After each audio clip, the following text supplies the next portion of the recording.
This is Carla Atherton, Director of the Healthy Family Formula and host and producer of the Children's Health Summit 4.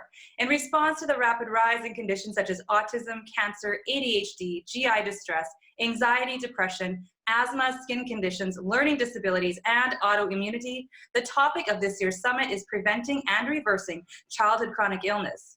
And today I'm very excited to be interviewing this session's speaker, Krishnan. Krishnan is a research microbiologist and has been involved in the dietary supplement and nutrition market for the past 17 years. He comes from a strict research background, having spent several years with hands-on R&D in the field of molecular medicine and microbiology at the University of Iowa. He left university research to take a position as the U.S. Business Development and Product Development Lead for Amano Enzyme USA. Amano is one of the world's largest suppliers of therapeutic enzymes used in the dietary supplement and pharmaceutical industries in North America.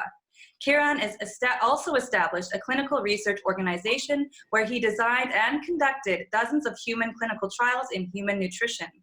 Kiran is also a co-founder and partner in New Science Trading LLC, a nutritional technology development, research, and marketing company in the U.S.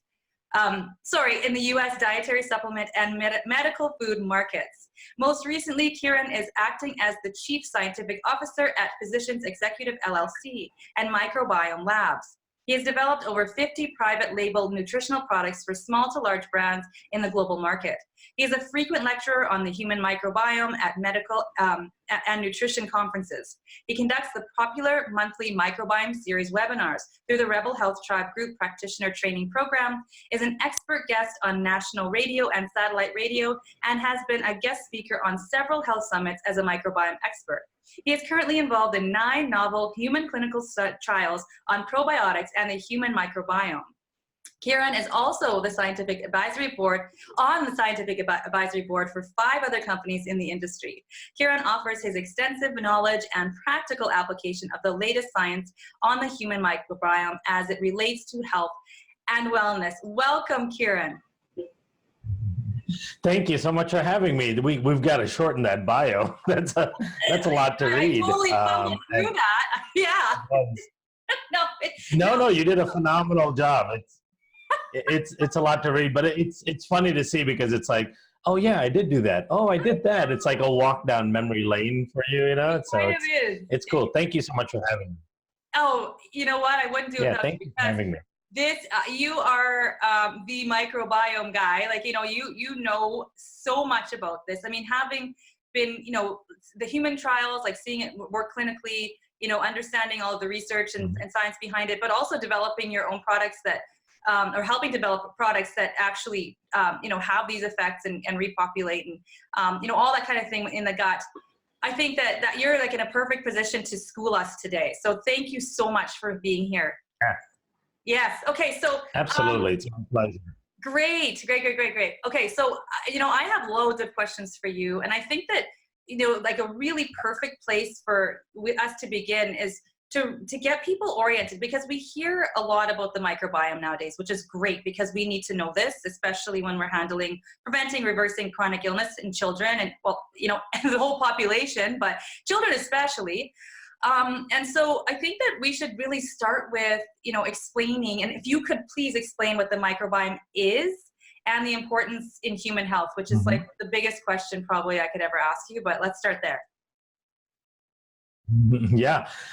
So that is really, really important to understand, because unless we understand these things, we really don't appreciate the impact that it has, and we don't live our lives with that level of appreciation, which means we're going to make mistakes, right? So I think it's really important to define that. So the microbiome is the collection of organisms that live in and on our system, and all of their genetic elements incorporated into this kind of living ecosystem. So as we've dug a little bit more into how the human body is structured, what we come to understand is that we're really something called a superorganism. The word for it is a holobiome. So we're really made up of thousands of different ecologies that all have to work together in order to perpetuate the health and wellness of the whole. So our gut is a very, very complex ecology, every few inches in the gut, there's a very different type of environment, different types of microbes that live there that do different functions. Our skin, our eyes, in our blood, our urine, all these areas that we used to think are sterile are actually not sterile at all. Like our blood, for example, 20 years ago, if a doctor found a bacteria in your blood, they would freak out and think you're having blood poisoning. Now we come to understand that for every milliliter of blood, we've got about 1,000 bacteria cells. And we all have about 5,000 or 5,500 milliliters of blood in our body. So we have a lot of bacteria just swimming around in our blood. We know in our cerebrospinal fluid, there's loads of viruses and bacteria in our eyes, in our urinary tract, virtually everywhere. All of these areas that we thought were sterile, now we come to find out all of those areas are run by microbes, right? So to illustrate that, our genetic system, right? So we've got 22,000 genes that are functional in the human body. And that sounds like a lot, but then you compare it to something like an earthworm or a rice plant, they have almost double the number of genes that we do. So then the question always is, how are we so sophisticated? How are we at the top of the food chain and the evolutionary ladder when we have half the genetics as something as simple as an earthworm? Well, that's because we have over 3.5 million microbial or bacterial genes in our system.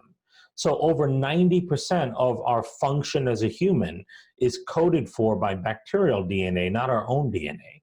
So the immense control and influence they have on everything in our body, in our system, cannot be overstated. And when you look at something like chronic childhood disorders or chronic childhood disease, things that have actually been creeping up and becoming more prevalent over the last couple of decades, when you start to look at the explanation for why those are so prevalent from a microbiome perspective, it starts to become more clear. Right? Because the question always has been, why are we all of a sudden seeing this epidemic of severe peanut allergies? Yeah. Why are we seeing this huge epidemic of autism spectrum disorders or ADD? Why are we seeing asthma as an epidemic? Where are all these things coming from that weren't quite as prevalent before? Now, some people argue and say, well, maybe they just weren't diagnosed as much before. Well, that's actually not true. There's studies that have come through to prove that's not an explanation for the increased prevalence of all of these disorders that bother our kids and hinder our family situation. And more what we're coming to find out is we're messing up our microbiome. And that has a consequence. And we see that consequence very clearly in our kids. Okay, so 2 questions there. So the first one for me would be, how are we messing up our microbiome? And then the second part would be, what are the consequences? So first, how are we doing that? So we could take it in a couple parts. So the first part is an appreciation that the way we're built is to operate in a microbial system, right? So as I mentioned before, we are a superorganism, meaning we are run by microbes in large part. And so when you take this microbial-based system and we put it in an antimicrobial world, we are working against ourselves every single minute of every single day. So what are some of those things that are very antimicrobial and work against our system? Well, number one, if you look at just our environment and our food supply, we've got Roundup and glyphosate and all these pesticides and herbicides that we're covering our food with, that is in our water supply, that's in our lawns, in our yards. It's everywhere, and we get significant exposure to it. In fact, one of the highest sources of some of these really toxigenic pesticides are in kids' cereals. Like Cheerios has, thousands of folds higher levels of these pesticides than is deemed to be safe by many studies. And so, when we look at that kind of exposure to these toxigenic things, we really start to understand how we're damaging our system. And it's important to note that when those types of chemicals were developed, these were developed in the 60s and 70s before we knew anything about how the microbiome functions or that the microbiome even existed. So when they did their safety testing for those kind of things, they never could consider the human ecology in that safety testing. So all of those things were approved a long time ago, well before we understood our system. Now we look at our drinking water, right? So most of the municipal drinking water has fluoride and chlorine in it. Those are all strong antimicrobials. If we look at most of the packaged foods that our kids eat, they have preservatives and antibacterials in it. Of course, most kids have gone through multiple rounds of antibiotics before the age of 4 or 5. And each subsequent round of antibiotic damages the microbiome even further and makes it even harder to recover the microbiome. When we look at personal care products, so lotions that we put on, soaps, all the overuse of hand sanitizers, all of those things are antimicrobial things. So imagine that our body is this amazing, delicate, balanced garden, and we take this garden and we put it in an anti-garden environment. Everything around us we've designed to kill our ecology. And the more we do that, right, the more we do that, the more we see the consequences of it. So your second part of your question, what are some of those consequences? Well, the first thing, and one of the biggest impacts, is on our immune system. Yeah. Right. So our immune system, when it develops as a naive system, right? So we have all of the equipment. I always explain the immune system as like a military, an army. So imagine you had an army, and you've got the soldiers, you've got the tanks, you've got the bombs, the airplanes, all of the equipment to fight the battles that you need to fight, but you have no general, you have no plans, you have no way of identifying who the enemy is, who the friends are. That's what the immune system is like, right? So when we are born and we start making our own immune cells after the age of around 6 months, we're producing all of that equipment, but the plans for what is bad, what is good, what to attack, what not to attack, those plans come from the microbes that sit and cover your entire immune system, right? So 80% of your immune tissue is sitting in your digestive tract. You have areas like the Peyer's patches and your gut-associated lymphoid tissue, the mucus-associated lymphoid tissue, all of this really important immune tissue, and all of it is covered in bacteria. So it's a very important communication between the bacteria, the good, friendly, commensal bacteria that should be there, and your immune system to tutor your immune system on what to attack. So right off the bat, because our microbes, our good, friendly microbes, are getting harmed right from day one. I mean, babies are being born with Roundup in the cord blood, right? So we know that even in utero, they're being exposed to this stuff. So, and then 33% or 35% of births in the US are C-section births, right? So, and which means that they're not getting that initial inoculum of bacteria that they're supposed to get. So they're already born with that microbial handicap. And then on top of that, as their immune system is trying to develop and learn the world around them, learn what to attack and what not to attack, the microbes that are supposed to be there to train the immune system aren't present. So the immune system goes awry. If the immune system doesn't have a plan, it attacks everything that it sees, including peanut proteins and gluten and dairy and of course all the allergens that we have in the outside environment, the ragweed and the pollen, and then eventually attacking its own tissue in the case of autoimmune disease, where kids start getting psoriasis, eczema, and developing other issues. Asthma is the same thing, right? So asthma is an overreactive immune system in the airways, a hyperreactive, because as you can imagine, we're breathing a lot of stuff into our airways, and our immune system is supposed to see those things and understand that they're not harmful and not attack them. But if the immune system doesn't have the training from the microbes, then they will attack everything that comes through, and you end up with a hyperactive airway. So that's one of the biggest impacts of damaging the microbial ecological system is on your immune system. Then the other big one is on your digestive system. Yeah. Right. So a huge amount of the digestion, the function of digestion is handled by microbes that are in the gut.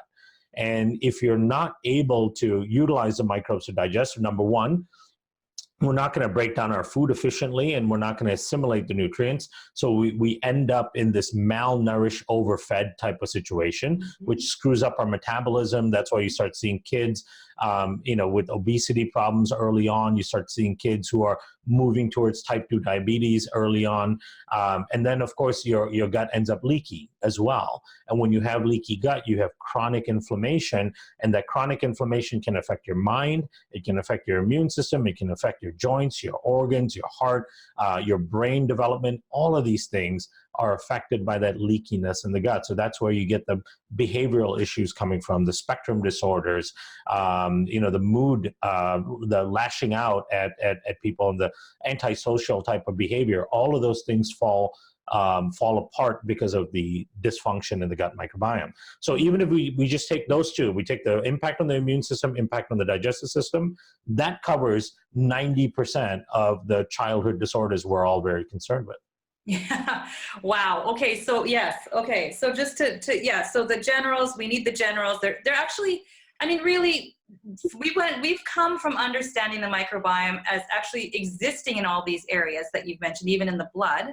Not only existing there, but actually being essential, right? An essential component that actually make it work. I mean, basically. So, okay. So now that we recognize the importance, what are researchers, scientists, and clinicians doing to try to restore the microbiome? So now we know that we're destroying it. How do we restore it? Right. So it depends on what marketplace you're looking at. So if you look at the pharmaceutical industry, the way they are approaching the problem of a distorted microbiome and then leading to all of these diseases, they're looking at the microbial products that are being made in those different ecologies, and have an impact on our function. And then they're looking at creating synthetic versions of those products and then putting it back in as therapeutics. So, and that's interesting. It's promising, and I think it can work really well for certain conditions. But for just overall health and prevention and fixing really complex systems that are out, like if you have a child who's not only on the spectrum, but he or she also has severe allergies, has asthma, has severe food intolerances, has IBS, which occurs a lot. I meet a lot of parents who are dealing with multiple issues. You're not going to be able to fix all of those by just adding in one or two compounds here and there, right? So for those types of things, we need total lifestyle changes, and we need more nutritional support to change the microbiome itself. And that's where our focus is. So in the nutritional functional medicine space, which is where we operate, our whole focus is how do we change the microbiome from being defunct and dysfunctional to a healthier looking microbiome. So what does that mean? The microbiome is so complex. There's thousands of organisms. How do we number one, figure out what is a dysfunctional microbiome, and then how do we change it to a functional, healthy microbiome? Well, there's really, if we look at like a decade's worth of microbiome research, it really comes down to a couple of things. For the most part, when you look at chronic illness, whether it's in kids or adults, there are really two features of a microbiome that make it dysfunctional. The first and very important feature is the diversity in the microbiome. So the more diverse your microbiome is, the healthier you are. The more protected you are against immune dysfunctions, against chronic infections, against inflammatory conditions, against bowel disorders like Crohn's or colitis, various forms of IBD or IBS, and all of these food sensitivities. All of those things are protected against when you have higher diversity in your microbiome. In fact, you actually live longer if you have higher diversity in your microbiome. There are new longevity studies coming out on the importance of diversity in the microbiome in maintaining health throughout your life, well into your 90s and in your early 100s. So diversity is a big thing. The other thing is we've identified now several keystone strains. So they're called keystone strains because they play a pinnacle role in maintaining the health and function of the microbiome. And in fact, some of these strains are so important that they tend to be at relatively large proportions relative to other strains in the microbiome. And these keystone strains themselves have direct data showing protection against a whole bunch of chronic illnesses. For example, one of the really important keystone strains is Akkermansia muciniphila. Akkermansia is really interesting because when Akkermansia is there at higher levels, it protects you against everything under the cardiometabolic syndrome umbrella. Mm. That's 62 different disorders or so, right? So things like obesity, cardiovascular disease, diabetes, dementia, immune dysfunctions, all of these things are protected against when you have high levels of Akkermansia. In fact, interventional studies show that when you implant in Akkermansia, you can reverse the pathology of diabetes. Mm-hmm. So you can actually change how the body responds to food and the world around it. Fecalum bacterioprosnitzii, one of the most important protectors against autoimmune diseases and immune dysfunctions and inflammatory conditions in the bowel. That's another one of those keystone strains. So in the Western world, those really important strains tend to be at very low levels. They're very susceptible to antimicrobials. They're very susceptible to antibiotics. They require a diverse food diet that's rich in fermentable starches and resistant starches and things that make it down to the large bowel, because that's what they feed on. And, especially our kids get none of that in their diet, right? They're eating goldfish and Cheerios and chicken nuggets all day long. Yep. And so we're not feeding those bacteria, right? And yet we are putting things in the system that destroy those bacteria. And so we're destroying our most important protective organisms. So in our world, what we're looking at is two simple things. How do we utilize probiotics, prebiotics, and various products to increase diversity, increase the growth of those specific keystone strains, and then fix the lining of the gut so we no longer suffer from leaky gut? Because when you have that dysfunctional microbiome, the consequence is leaky gut. And when you establish leaky gut, that drives all of the chronic conditions, right? So those are two different approaches. You have the pharma approach that'll have prescription, what we call postbiotics. Postbiotics are products that are produced by microbes that are important to human health. So they'll be targeting single conditions with each one of those postbiotics. What we're looking at is a holistic approach to changing the microbiome, to bringing up the diversity, bringing up the keystone strains, sealing up the leakiness in the gut. That alone will fix many conditions and then make you actually much more resilient as you go through life. Yeah, it's absolutely amazing too, because I mean, it's actually just, it's almost simple, but not. I mean, when you explain it, it's like, wow, okay, this strain, that strain, but really like starting with that holistic approach, not just starting, but using that holistic approach and addressing, like getting rid of the stuff that's killing it all. I mean, that's easy to understand that. Let's not kill it. And then, how do we colonize? And then that's only the question that I have too is, you of course you use diet because like those microbes live on the lettuce and they, they're in the dirt and they, you just knock it off the garden and, you have all that stuff. You have the prebiotics in that food that feed the bacteria that we want to, proliferate in a good balance, get that. But then also, when we get to the issue of supplementing with probiotics and prebiotics, I guess people supplement with that as well. What do you actually advise or talk to people about when they're considering using that in conjunction with, the lifestyle and diet? Because sure, yeah. So the most, was there another part to the question? Yeah, actually, because I know that there's a lot of study, like you just said, you mentioned two particular strains that are, really like, what do you call them? You called them the keystone strains. Keystone strains. And then I know there are more, like there are ones that affect mental health more so than others. And like, so like the neurotransmitters and there are more. And some of those are called psychobiotics, right? Like they affect the mental, so are there ones like honorable mentions that are specific combinations that you would recommend? Because we're going for diversity, but when we're going for diversity, you look at it like a probiotic, and sometimes they only have like 5 different strains, or even if they have 15, is that the ones that we need? Are the ones that we need? So again, like, what are your recommendations for addressing that? Yeah, so we have to understand a very, very important paradigm shift in how we use probiotics, right? So all of these keystone strains I mentioned, you're not going to find them in any probiotics on the marketplace. And if you do find them, you have to be kind of suspicious of them. So most of these really important keystone strains are what we call obligate anaerobes, meaning they cannot live outside of the body. The moment they encounter oxygen, they will die. They can die within 10 seconds. That's how toxigenic oxygen is to some of these really important species. So they live in a part of the gut that is anaerobic, meaning no oxygen. And they're specialized organisms to live in the gut alone. You don't find them outside of the body for the most part, right? And so if a company is saying that they have those organisms and they're growing them in a big fermentation tank, they're not going to be the same as what's in your gut. They don't even breathe the same air. So trying to reseed your gut with those organisms is not going to work. That's what they've been trying to do with fecal transplants, right? Yeah. So the reason why we even went to fecal transplants is we realized we can't reseed the gut with oral probiotics all the time, because the most important strains are existing in your gut already, but not at a high enough level. And you will never be able to grow those strains outside of the body in an efficient way and put them back in. And here's the other really important thing.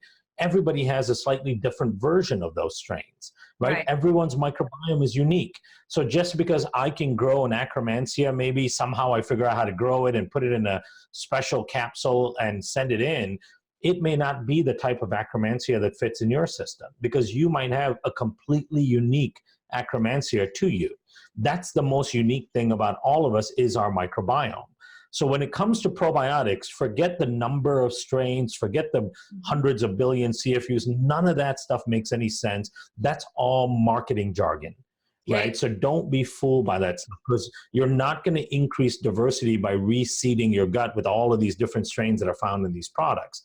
What you need from a probiotic is a probiotic that can go in and recondition the environment of the gut to increase the growth of your natural endogenous species, right? That's the whole function of a probiotic. So here's an analogy I want people to really understand. Imagine your gut is a really complex, diverse garden, right? And it's in your backyard. It's sitting there in your backyard. It's a garden. There are up to 1,000 different plants in that garden. And the ecology in the garden is relatively complex, and you want to maintain a healthy balance of all of those thousands of plants. But imagine that garden is inundated with toxic chemicals all the time. You know, that it's raining down from the top toxic chemicals, so it's killing off a lot of the good plants. And the moment the good plant dies, you get weeds growing in its place, right? Taking over the system. And then the ecology of the garden goes off and off and off, further and further and further, the more it's exposed to these toxigenic chemicals. Now imagine surrounding the garden, there's an acid curtain, right? Which is the analogy for your stomach. And your strategy to try to fix your garden is to stand on the other side of the acid curtain, take bunches of seeds, handful of seeds, and just throw them through the acid, and hopefully they'll land in the soil, implant themselves somehow, and fight against all of the weeds that have already taken hold. Right. You know, that's the old idea of probiotics, of reseeding. We're just throwing in hundreds of billions of random bacteria, hoping, number one, that they're the right bacteria, number two, that they can actually survive through the gastric system, number three, that if they do get to the site of action, which is in the lower bowel, they can somehow compete against the trillions of bacteria that are already there. And what we're finding out is none of that happens, right? All of these products with dozens of strains in them, hundreds of billions, all of that is dying in your stomach, and you're pooping it out 8 hours later. That's it. You know, and so that analogy is standing outside of the garden and throwing in seeds every day, hoping it takes over. I can guarantee you, if you're checking that garden 2 or 3 months into that process, you'll not see any changes in that garden at all. Now, the difference is being able to go in with an intelligent gardener. So instead of standing outside and throwing in seeds, you need to send in a gardener that knows what the garden is supposed to look like, who has a coat on that protects him or her through that acid rain. They can go walk into the garden and actually physically pull out the weeds and re-till and refertilize the existing plants. Right? That's called reconditioning the garden. I think anyone who's thinking about that analogy could understand how much more effective it is to send in an intelligent gardener than standing outside throwing seeds through the acid rain. All right, hopefully that analogy makes sense. And the reason I want to explain that is the way you're supposed to use probiotics is by utilizing strains who are intelligent gardeners that have the ability to read the microbial ecology in your gut, directly impact and bring down the growth of overgrown and pathogenic organisms, and then produce compounds to regrow your own good native flora in your gut.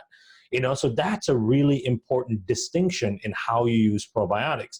So we've been working on that for like a decade or so, and we came out with these spore-based probiotics about almost 6 years ago now, and we've been publishing papers with it. We just finished 2 studies that will be published in the next couple of months, showing that when we add the spores, and these are just 5 strains at 4 billion CFUs, right? Okay. And that in relative to probiotics seems like tiny amounts, because people are used to seeing 25 strains, 15 strains, 200 billion CFUs. So these are just 5 strains, 4 billion CFUs is a daily dose.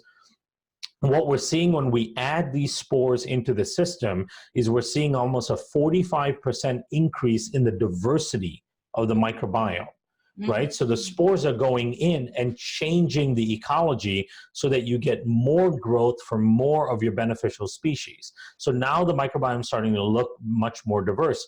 We're also seeing a significant growth in these really important keystone strains. In our study, we showed a 10 to 100-fold increase in Akkermansia. Wow. So imagine Akkermansia levels increasing 100 times higher in that 3 weeks that we did the test for, just by adding the spores in. The other keystone strain I talked about, Faecalibacter prausnitzii, we saw almost 1,000-fold increase in Faecalibacter population in the microbiome when we added in the spores. Remember, these bacteria are not in the formula, but the spores are going in and reconditioning the gut and changing the environment so that your other endogenous species can take over and do what they're supposed to do. We saw the same thing with different bifidobacteria, keystone strains like Bifidolongum, adolescentes. We saw certain lactobacillus strains increasing in growth. In general, what we see is a complete transformation of the microbiome, and that was in as little as 3 weeks that we did the study. So we need this paradigm shift in probiotics. The way probiotics have been developed, right? And the vast majority of probiotics that exist on the market today were developed prior to us knowing anything about the gut microbiome. We didn't learn anything about the gut microbiome, about how many species are in there, what types of bacteria, how they're structured, what their features are, what influences them. We didn't know any of that stuff until around 2010, 2012 is when we really started getting more meaty data. Most of the probiotics on the market were developed well before that. Right? So they were developed in a vacuum of information with a lot of assumptions. Now that we have a better understanding and know the microbiome better, we need to evolve the use of probiotics. So that's a really important distinction. So that's why we work with the spore-based probiotics, because the goal is to change the ecology in your microbiome. We're not going to be able to reseed those keystone strains. We need to change the environment so they can do better, the ones that are already there. Okay. And so with spore-based, what do you mean? What is that? What do you mean by spore-based probiotics? Yeah, so that's an important question, and it really, to give you an idea of how we even discovered the use of these, we asked a simple question when we started studying probiotics. Where did our ancestors get their probiotics from? Right? Clearly, we have this mutualistic commensal relationship with bacteria in the world around us, right? And that kind of relationship doesn't occur overnight. That occurs over thousands of years of exposure to certain types of bacteria. The fact that we would outsource really important functions of our body to these types of bacteria, that shows a really intimate relationship that occurs over thousands of years. So because of that type of understanding, we understood that our ancestors were likely exposed to critical probiotic-like bacteria on a regular basis that end up becoming really important functioning bacteria in the system. And so we asked the simple question, where did they get most of their exposure? Well, just like us, we get our first initial exposure through the birthing process, right? So hopefully passing through the vaginal canal and then close interaction with mom and dad, the skin-to-skin contact and so on. We pick up bacteria from our parents that way, but the rest of our lives outside of that birthing process, we're exposed to bacteria in the environment, right? So the environment plays a significant role in the types of microbes that we consume, and the types of microbes we're exposed to, and then in the types of microbes that establish themselves in your gut. Now, here's the thing about environmental microbes, which a lot of people call soil-based organisms, right? Most environmental microbes do not function as probiotics, right? What does that mean? Well, that means that they do not survive through the gastric system. They do not have the capability of living in the gut and creating any functional change. The vast majority of environmental microbes function somewhere outside in the environment. If they are a soil organism, it means they're in the soil. Their job is to fix nitrogen for the roots of the plants, to break down, decaying animal matter, plant matter, convert carbon compounds, do all of these really important living things for the soil. We come in contact with that. It can upregulate our immune system, but they're dying through the gastric system and moving out. Mm-hmm. So what we wanted to figure out is, are there any really ubiquitous, which means very common, environmental organisms that have that natural capability of surviving through the harsh gastric system and then actually living in the gut and creating a change? That's where we encounter these spore-based bacteria. Now, they're called spores because when they're outside of the body, which is their natural home, like when you defecate and poop them out, or our ancestors pooped them out all over the place, when they're in the outside environment, they cover themselves with this protein-like armor coating. That's the spore shell. That's why they're called a spore, because they are an endospore-forming bacteria.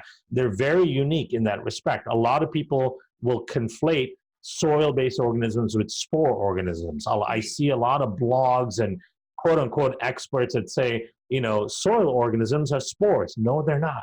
Very few organisms actually form spores, and they are on their own a very unique set of organisms. And so those organisms, because they have this armor-like coating, can survive naturally through the gastric system. The moment they get into your intestines, they break out of that shell, and then they go to work for you as a normal functioning probiotic. So those are the strains that we honed in on in the environment and said, okay, these are designed by nature to survive the digestion process, the gastric process. And as it turns out, they have the capability of going in and doing something called quorum sensing, where they read your microbial environment. They study your ecology, and they find overgrown and pathogenic bacteria, and they bring down the levels of those bacteria. And then at the same time, they can increase the growth of your normal, important commensal bacteria. So they play this orchestrator, or what I call the gut police role in the microbiome. And we are supposed to get significant exposure to these microbes because for most of human evolution, up to about 30, 40 years ago, we lived in a more rural type of environment, right? Yeah. We got much more exposure to the outside environment, like you get to do, because I think you live out in the country. Yep. And so naturally your microbiome is going to be healthy because you're going outside more into kind of unspoiled environments. You've got different type. You've got a more diversity of animals around your house that bring microbes into your living environment. All of those things are really important to bring these types of spores into exposure to yourself. But the vast majority of Americans and people in the Western world live in a sterile concrete jungle, right? We live in homes that are closed off to the outside environment. Everything's sterilized. Our air systems go through UV radiation, all of this stuff. So, and then people use chlorine to clean their whole house. They want that chemical clean smell, right? That just means a very unhealthy home. So we're no longer exposed to those types of microbes. So that really important job of balancing and policing the microbiome is not happening because we're no longer exposed to those microbes. So we kind of honed in on those bacteria and said, those are nature's probiotics. Let's start working with them, doing clinical studies, figuring out what they do in the system. And those sorts are the most important probiotics that both adults and kids need to get into their system. That's fantastic. I'm just like, I mean, it really helps parents who, some people listening are really on this. They're like, I know I need to fix this. So my child has constipation and of course all the other chronic conditions that, come after this, but just even the basic digestive issues, and we're not getting anywhere, and we're not, we're taking all those probiotics, and then there's like so much conflicting evidence to support this or to support that, and so I really appreciate that, because then we're saving people the headache and heartache of not getting anywhere, and their kids are still suffering and they don't know why. It's because we know that we need this tool. We don't really know how to make it work. You know, it's not like they're just dying or they're not colonizing or they're, you know, and so what, yeah, so I so appreciate that. Thank you for that. And another thing. Yeah, you're welcome. And I know. Yeah, go ahead. Go ahead. I know that was a long explanation, but it's really, really important for people to understand the distinction between, you know, where probiotics came from, how most of the products are formulated. This whole idea of reseeding, it's not working. It's not doing what it's supposed to do. And that's the reason why the vast majority of products on the market in the shelf don't have any clinical trials, you know, because they know it's not going to do anything. You know, a company's not going to spend $500,000 on a clinical trial when they know that the product's not going to do anything, right? So they invest that money instead into fancy marketing so they can kind of gain people's attention and build trust that way rather than on the science side. Yeah. And you'll see more and more as the microbiome science matures, you'll see more of these types of bacteria like the spores and other environmental bacteria that are specialized to do very specific functions. Fantastic. Okay, so another thing I wanted to talk to you about during this interview is the mucosal barrier. You mentioned it earlier. So what is it, and what is its importance? Yeah, it's in fact probably the most important system in your body. So, you know, we always look at our skin, our outer skin layer, and we think of that as the largest organ. And we think of that as like the largest barrier that we have. And as complex and widespread as our skin barrier is, our mucosal system is about 150 times larger in terms of surface area, right? So every part of inside of our body is covered in this mucosal system. So imagine this gel-like structure, you know, that's this thick, nice gel-like structure that separates the outside world from the inside of your body. So until something moves through the mucosal system, it is not officially inside your body, even though it's in your digestive tract. So if you imagine your intestine, if this is the tube in your intestine, right? The food is moving through the tube. The layer, the intestinal lining, this layer is covered with mucus, right? So as the food is moving through, if it's in the hole, in the tube-like structure, it's still outside of the body. Until things are allowed to penetrate through that mucus layer, it's not considered inside the body. And everything that enters your body, whether it's through your nose, your mouth, your ears, your urogenital tract, your skin, everything has to go through the mucosal layer. The mucosal layer is the master site of sampling for everything that your body is exposed to, right? And those are things that you intentionally are exposed to, like food, or things that you're unintentionally exposed to, like viruses, bacteria, toxins, mold toxins, chemical toxins, all of these things that you come in contact with. All of that has to go through the mucosal system.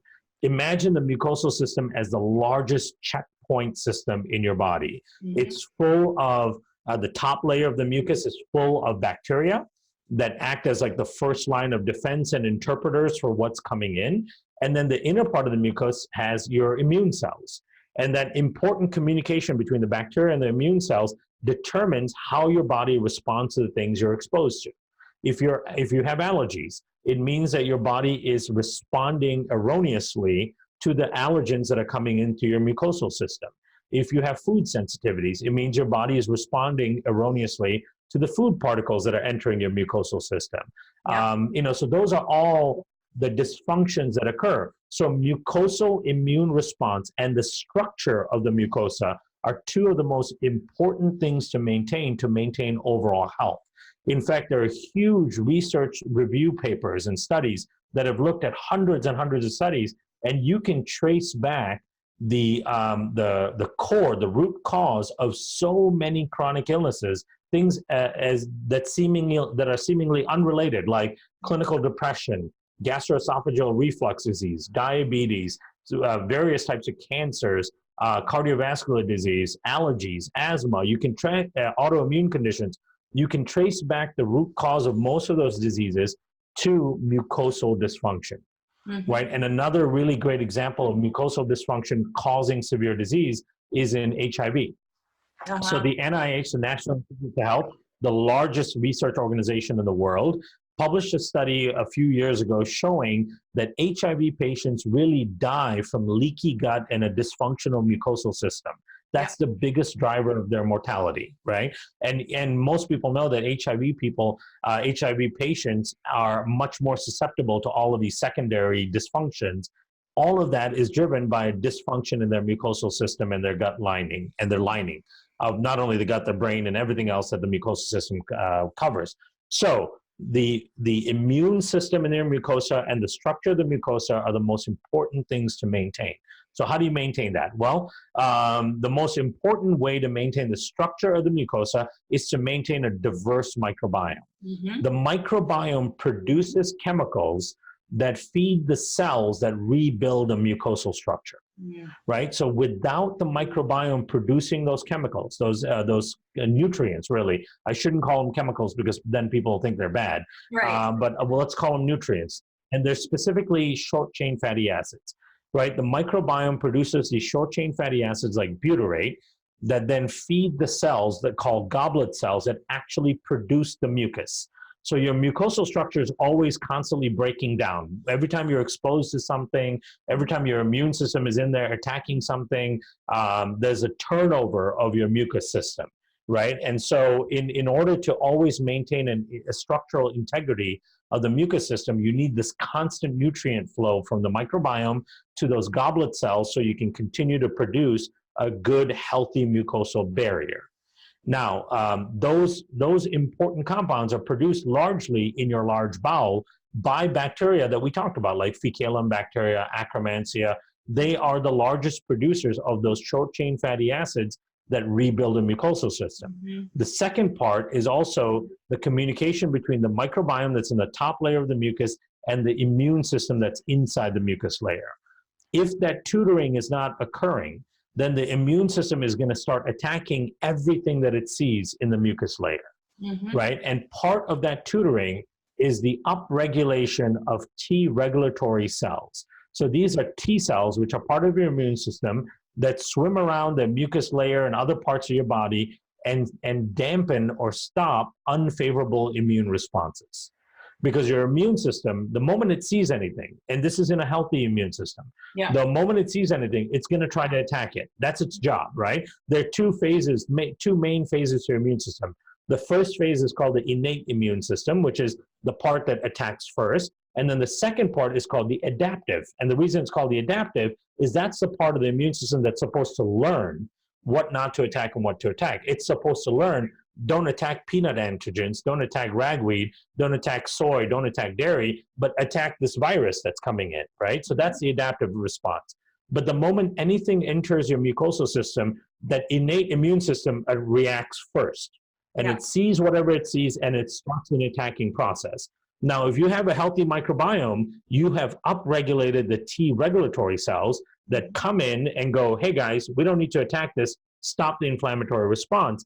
And not only does that stop the inflammatory response, but it helps the adaptive system learn that that's not an attack it needs to do the next time, right? So that really complex orchestra is orchestrated by the microbiome, right? So again, everything about the function of our immune system and our metabolic system is dictated by that microbiome. And when you go through all of the studies that look at how a dysfunctional mucosal system occurs, it all comes back to having a diverse microbiome and comes back to having these important levels of these keystone strains. So those are the things we're focusing on. And again, your mucosal system is absolutely paramount to normal function. It dictates how your body responds to the world around you. Yeah, and you know, I'm looking at, so when I first started getting, when I was first introduced to your products and that you have been developing, I was really impressed because this was sort of like the missing link for me. I was looking for years, like literally, for something I could recommend to help because I knew that these things aren't really working. It wasn't working. It wasn't working for people trying to recover their kids. And some things were, you know, happening, but not, it was just with diet, lifestyle, all that stuff. But there was, they needed something else. You know, there was something else. And I knew that probiotics could be beneficial theoretically, but why weren't they working? So, you know, started listening to your stuff and products really quickly became part of like my arsenal. Let's just put it that way. Like, you know, the kind of go-to that I would recommend, right? And because it makes perfect sense, and you're doing your due diligence, you know, teaching all of this stuff, that it is just, I mean, this makes sense to me. And so you have a very select few products. I mean, it's not like you have like 50 different products and you're going, I'm going to deal with, you know, psoriasis with this one, and I'm going to deal with acne with this one, and I'm going to deal with, you know, that whole, you know, pill for an ill kind of approach. It was more like, to me, having a select suite of, you know, tools really shows that these ones kind of deal with those the major underlying causes, which you're saying is, well, the number one is the, you know, microbiome, and then, you know, and then whatever they had effects, right? And so you have another product. I just want you to talk about, what is serum derived IgG, immunoglobulin. So it's bovine serum derived immunoglobulin. You use that. And is this the purpose? The purpose is to help to heal the mucosal barrier. What does it do? You know, how does it, what does it do? Yeah, so that's a really important thing. And I do want to make a couple of points, because you brought up a couple of really important points about the products that we have being part of the missing link, and then really addressing the root cause. You know, just so people know, you know, I've been in the research end of the nutrition supplement field for almost 18 years now, and never did I think that I would ever have my own products or company. We were kind of thrust into this scenario because there were needs that were completely unmet, right? So we are a company that will only do things that are of great need or significant need that nobody else is doing quite right. And that's why we'll never have, you know, 50, 100 products like a lot of companies do. We are very specific on areas that need to be addressed, and then how we best address that area through the hard science. And then, and again, like you said, you know, we don't have a product for every condition, because we're really going after root cause solutions, right? We need to fix the root cause. And the more you dig into the research, the more you understand that, you know, even though these conditions are so separate, like, you know, gastroesophageal reflux disease and depression couldn't be more different in terms of how they present themselves clinically, but they have the same root cause, right? And so if we can go after the root cause, we can deal with so many more conditions in a much more effective, holistic way. So to answer your question about the SBI, we term it, so serum bovine immunoglobulin. This was one of the most exciting products for me to get to work with and work on, because it does so many amazing things. You know, I mentioned earlier about HIV, right? Yes. And in fact, the way we met, the company that makes this particular product, this particular ingredient, is through a small group of companies that were working on products for HIV leaky gut or HIV enteropathy. Since the publication by the NIH that showed that HIV patients really die from leaky gut and mucosal dysfunction, a few companies kind of got together and said, we need to put together products that help those aspects, so that people can have better outcomes when they're dealing with that disease. And the company one of the companies that we met that were doing research in that area are the ones that developed this SBI product. And when we started looking at the research that they had done, it's really amazing and fascinating what this product can do in the system. So one of the things it does is it has the capability of binding to you know, dozens of toxins that are produced in your microbiome by pathogenic bacteria, and also dozens of toxins that come in from the outside. Things like mold toxin, viral components. It can bind bacterial toxin like C. diff toxin A and B. It binds to all types of toxins produced by other pathogens. So it brings down that toxigenic fire that's occurring in people with a messed up microbiome. It also starts reducing the inflammatory response in the mucosal layer itself, which allows the mucosa to regenerate itself. And then in a study in ulcerative colitis in a pediatric population, they showed not only could they prevent the progression of ulcerative colitis with the SBI, they showed that it can actually improve the clinical condition of ulcerative colitis in a pediatric population. So what that's showing is it's actually fixing the core dysfunction in the mucosa, in the inflammatory response, in the immune response, in the gut. So to me, that's actually one of my most important products that I take every single day.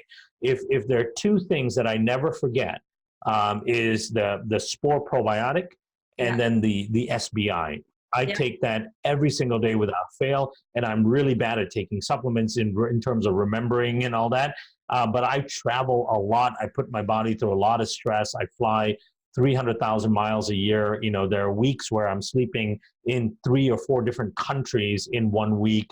I eat out a lot because I'm traveling so much. So all that stress that I put my body to, all the exposure to all of the stuff in airplanes and airports and all that, I use that SBI as a really, really important part of protecting and repairing the system. Both the immune system, the mucosa, and the gut lining, all of those things get significantly helped. So, you know, if there's just two things that parents are going to use with their kids, get the spores into them and get the SBI into them. Those two things will make a huge difference in the outcomes that your kids are dealing with. Yeah, you know what? I use it every day too, just to let people know I do. And I have a lot of things I could use, you know, like being a practitioner and someone who teaches other practitioners how to help families do that. Like you know, there have been a lot of things that I've looked into and researched over the last 8 years. And it's just like, I make sure I take that one too as well. So thanks for making it. Thanks for, you know, allowing us to have that tool. It's so appreciated. Absolutely. Yeah, it's so important. It is. It's vital. And I really find, I mean, and one of the things I just want to mention, like a quick little detail, you know, when you talked about mold and mopping up all of these toxins that these, you know, because that mold is this huge issue.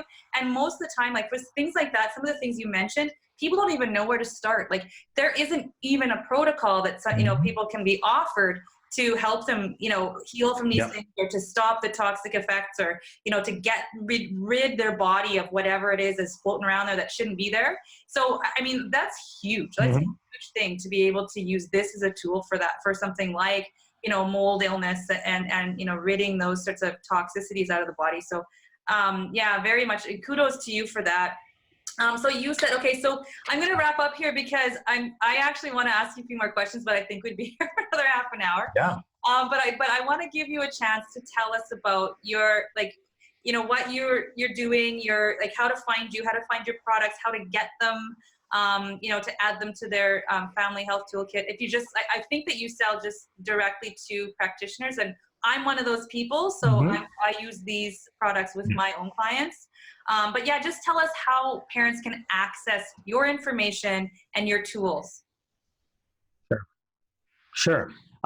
So, you know, if you're interested in learning more about what I do, my talks and so on, come to our website, microbiomelabs.com. So that's labs with an S. There's a blog there. There's a whole webinar tab where I have a bunch of webinars on there that were recorded previously on different topics on autoimmune disease and obesity and mold toxins, all kinds of stuff. There's endless amount of information to learn there. If you put my name in on YouTube, you'll find hundreds and hundreds of videos that people have very kindly uploaded for me. And so a lot of them are these types of interviews where we talk about very specific things. And there's endless amount of information. I lecture all around the world and country now, but most of those are kind of medical and nutritional conferences. So, you know, the regular parent that's not a doctor or practitioner don't typically come to those, but a lot of those are actually recorded and put on YouTube as well. So go check those out. But, you know, there is a Find a Practitioner tab on our website to find one near you. But I think we could provide you with a link that you can give people where they can actually get the products through you as well. So we should do that, and perhaps you could post a link for people where they can get it through your account, because we do want people to get their products through practitioners who've had the chance to vet the products a little bit and who are better suited to understand the science behind it. Because the problem with the supplement industry, it is unregulated in a large part, and there's a lot of nonsense out there, you know, and people, and there's nothing worse than your kid not being well. And I know that from having 2 young kids. You know, anytime they're sick, it's really difficult for parents. And so, especially if you're dealing with a chronic issue, Yes. and the thing I would absolutely hate that keeps me up at night is people spending their hard-earned money and putting so much hope into these products that are so fancy with all this great marketing, all these gummies out there and all this stuff that's not going to do anything. It's not going to improve your child's health and outcomes. And so, we work only with practitioners because they have the background and ability to understand the distinction between, a fancy, cute little gummy product versus a product that has real science behind it, so that you're not wasting your time and money. So that's really important. And then there's a lot of things, I do want to mention a couple of things that people can do around their household that's important for their overall health of their kids. Number one, stop sterilizing your home. That whole sterile chlorine smell is not the smell of clean. That's actually the smell of disease, right? So there was a big Finland study called the Finnish allergy study. And just explaining this a little bit might help people understand it. There's an area in Finland, a town in Finland that is very close in proximity to a town in Russia. So they're essentially in the same environment. They're somewhere around 100 kilometers apart, right? But in that town in Finland, as well as everywhere else in Finland, there is an epidemic of allergies and asthma going on, and the government is really concerned about it. Now, at the same time, in this town of Russia, they have much lower incidence rates of allergies and asthma. And geographically, they're very similar in terms of where they are. So then they did this big 4-year-long study to figure out, why is it here they have insane amounts of allergies and asthma and having all these immune dysfunctions, and here, basically down the road, if you will, they don't have the same issues. And going through and looking at all of the variables and doing all of this testing for 4 years, they basically came to two conclusions. Number one, the households in Russia don't use sterilization type of cleaning solutions in their homes. Number two, their doors and windows are open more frequently, so they're getting more exposure to the outside environment. In the Finland towns, they use all of these sterilization household cleaners to clean and sterilize everything in their home. And that has a huge impact. There are studies that show that households that use chlorine-based cleaners actually have kids with much higher incidence rate of immune dysfunctions and viral infections, right? There are studies that show that households that have dogs have kids with lower incidence rate of immune dysfunctions. So having an animal that goes out and brings things like microbes and all from the outside and brings it into your home actually has a benefit. There are studies that show that moms, there's actually this really cool study that followed two groups of moms. One group where when the baby drops the pacifier on the ground, the mom picks up the pacifier, cleans it in her own mouth and puts it in the baby's mouth. Or the moms that pick up the pacifier, sterilize it with a wipe, and then puts it back in the baby's mouth. The moms who cleaned it with their own mouth actually had babies with like 40% less allergies than the moms that cleaned and sterilized the pacifier and put it back in their mouth, right? Something that simple, right, can make a huge change in the outcome in your kid's life, right? And so it's really important to be cognizant of what you're doing around your home. So have your home exposed to as much of the outside environment as you can. Open doors and windows when it's safe to do so and when the weather allows it. Don't sterilize your home. For the most part, we clean our home with just a bottle of water. We put a couple of drops of essential oil in there for some smell, and we wipe the surfaces with the spray of water and a towel. Right? Now, you can clean your toilet, of course. If you want to sterilize and clean your toilet, that's fine. You might get some mold and mildew in your shower. You can do that every once in a while with some vinegar or something. But for most of the surfaces in your home do not need to be cleaned and sterilized in that way. Don't obsess over hand sanitizers. If you go out for a hike in the woods and you're about to sit down and have a sandwich, you don't have to sanitize your kids' hands. So be careful the overuse of hand sanitizers. Never use any antimicrobial soaps. You do not need antimicrobial soaps or cleaning products on the body. And then go as clean as you can with your personal care products. Toothpaste, lotions, cleansers. It all makes a huge difference on the outcome of your kids' health and your own health as well, right? So those are really important. And then try to increase the diversity of your kids' diet. I know that's really hard. Having a 5 and 8-year-old myself, they have horrible dietary practices, but try to increase the diversity in the diet. Try to get them to eat a little bit of roots and tubers. But if you can't do that, we did create this mega prebiotic product that is an Right. oligosaccharide-based product that dramatically increases diversity and the growth of these keystone strains. It also tastes really good. It's a mango flavor, so it's good for mom and kids, mom and dad and the kids. So I make my kids a scoop of that every day that they sip throughout the day, Mhm. so that they get some of those really important prebiotics into them. So those are just some of the basic tips to understand, and keep in mind that, whether you're dealing with asthma, whether you're dealing with eczema, whether you're dealing with autism, there are very different conditions, but the root causes that are driving all of those things are very similar. So you would do very similar lifestyle changes, very similar therapies for all of those things, to help your outcomes. And here's my last message, Yes. is that there's hope, Yeah. right? Here's a great part about all of these things. You might be feeling a lot of angst, you might be feeling a lot of anxiety dealing with the problems that your kids have medically, but know this, that most of those issues are an ecological issue in their body. It's not a genetic issue. It's Yes. not some defect in their genes that you can't fix, right? Mhm. All of these things are fixable, and that's the real hope of really the new understanding of how the human system functions. Mhm. So whether you're dealing with a child with severe spectrum disorders or severe allergies or severe asthma, you can fix those things, you can improve those things significantly. So there is hope. You and your child can live a very awesome, healthy life. All of those things can be in balance. You just have to utilize programs like this to learn for yourself, because you have to advocate for yourself. You can't count on the medical profession to do it for you. Yes. With that said, so thank you so much for having me on here, because to me, these types of programs are so important to get this kind of critical information directly to people so that they can make changes in their lives that are impactful. So putting together this kind of program, I know, is no easy task. I've fortunately been able to be part of a lot of them, and these are the things that really impact people's lives. So thank you for having me as part of it. Oh, thank you so much for being part of it. I have to tell you, I have 5 cats and a stray, so I'm good for microbes. And and Awesome. yeah, Good. That's perfect. yeah, and yeah, etc. Don't clean my house much, no.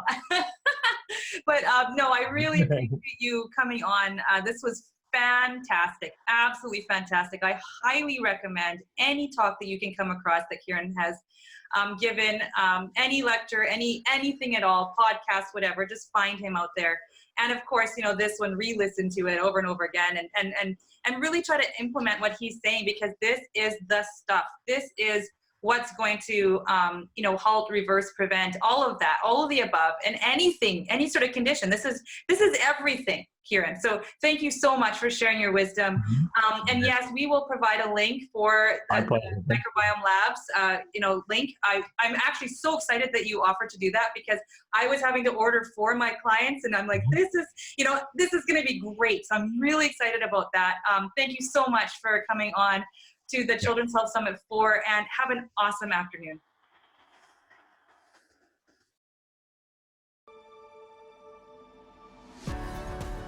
I hope you enjoyed this interview, and be sure to listen to more interviews from this timely and groundbreaking series. If you would like more information, guidance, and support through your family's health journey, and/or want to join our growing community of professionally trained family health coaches, please visit us at healthyfamilyformula.com. Together, we can turn the tide for the future health of our children. May you and your families be well.